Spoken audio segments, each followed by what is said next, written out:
Okay, so this is part 2 of my UFO LED light review. There were just a couple things I forgot to mention here last time. This is a 90 watt bulb with 91 watt LEDs inside. It's an 8:1 ratio, 72 red, 18 blue. And I just have it behind this tarp here because the light is kind of harsh to look at. So I'm going to be putting seedlings down here today. And I just threw a spider plant down here. So far my opinion of the UFO light isn't too high. Today I just turned the thing on here and it won't work. I can't turn the thing off. The switch is broken on me even before I planned anything.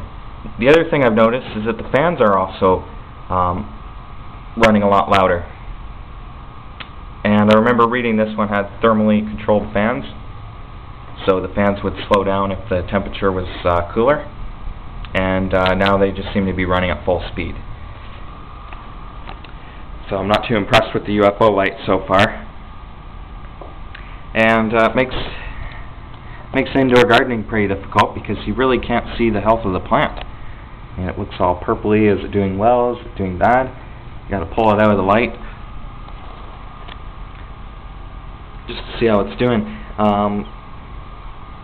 One of the things I've noticed, these lights are really generic. Like I've seen the square lights they have, which are 120 watt, and they still use these same little crappy fans. And there's no way to really compare which type of UFO light is better than the other. I might have got a crappy, obviously I got a crappy one. There might be good ones out there that do a lot better, but you really have no way of telling because they all look almost identical, except for a few subtle differences, like the type of cord they were using. That's really the only difference I've seen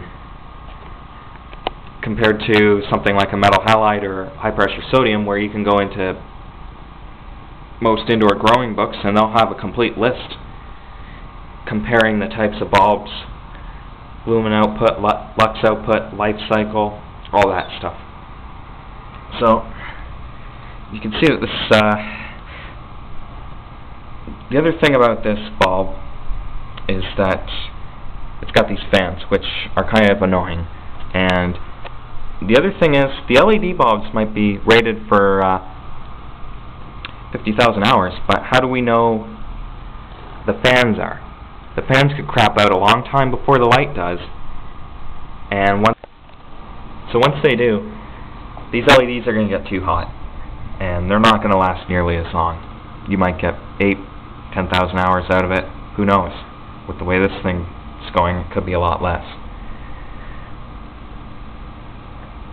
So my opinion so far, just based on what I've seen and my research that I've done, I'd recommend that you hold off on the LED light until first they've got a heat sink on them instead of these crappy fans.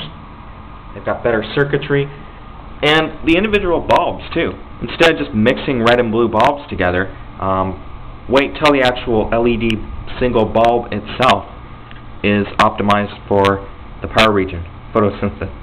I'm not even going to attempt to say that. Just wait until the actual bulbs themselves are grow lights instead of just mixing generic red and blue LEDs together and calling it a grow light. And I'd also recommend waiting till some of the more reputable dealers carry them, like Sun Systems or Hydro Farm. Wait till they start manufacturing these lights and save yourself some money. I mean, I've had to pay the price many times for buying this cheap crap made in China. So my recommendation is you avoid it.